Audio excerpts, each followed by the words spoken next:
punya datanya dulu gitu kan dari dinas kebudayaan, karena ini ada objek yang sama yang diampu oleh dua institusi gitu ya. Ini sama dengan di pusat mungkin juga begitu.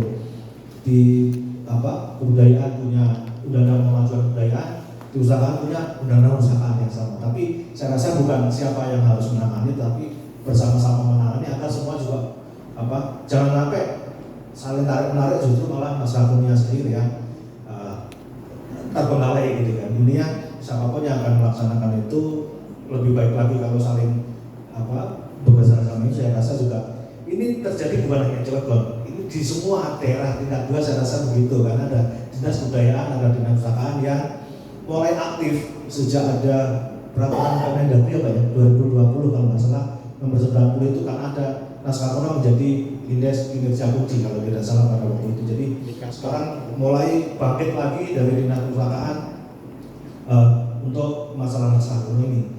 Contoh yang paling agak disayangkan kemarin pada saat pengasuhan Tambu Tuan Imam Bonjol ini antara Dinas Kebudayaan Provinsi Sumatera Barat dengan Dinas Pustakaan dan Kearsipan Provinsi Sumatera Barat ini agak kurang klop, Pak. Jadi kadang-kadang ya udahlah mereka aja yang jalan, kami nggak usah. Padahal naskah akademianya ada di Dinas Pustakaan Provinsi. Nah ini contoh yang mungkin jangan dilakukan.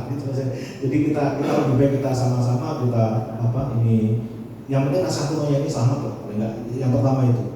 Jadi pendaftarannya tadi mungkin kalau memang pemiliknya sudah, kembali lagi ke pertanyaan pendaftaran, kalau pemiliknya memang sudah meninggal, mungkin bisa melalui surat kuasa oleh ahli waris ya, seperti yang dulu oleh ya Mas gitu. Jadi pendaftarannya seperti itu, dan memang dari pendaftaran itu kita punya data nanti dari pusat konservasi. Jadi naskah akademia pusat nasional itu diemban oleh 4 pusat, satu direktorat deposit, lalu pusat jasa informasi tempat kami, lalu ada pusat pengolahan, lalu ada pusat preservasi. Nah inilah yang saling terkait. Jadi nanti mana-mana yang sudah didaftarkan akan dilihat oleh pihak pusat preservasi. Nah mereka akan punya prioritas mana ini yang dari daftar ini mana yang harus didahulukan untuk preservasi.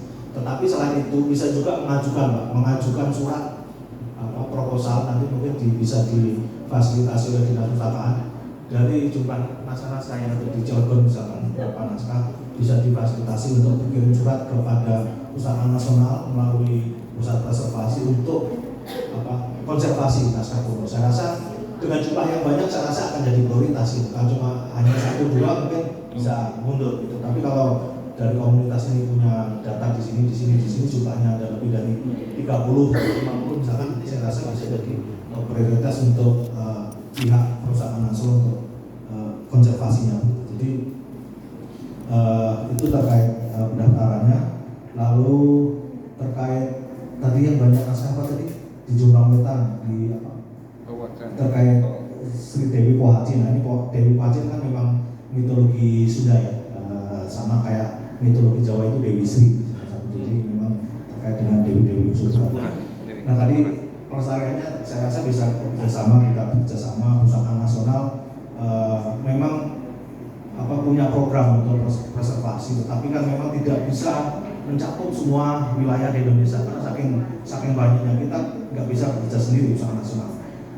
Kalaupun ada di dinas provinsi yang punya pusat atau bidang konservasi sendiri, saya rasa juga ini bisa membantu.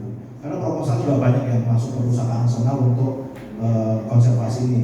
Nah prioritas yang dapat penghargaan tentu prioritas tadi.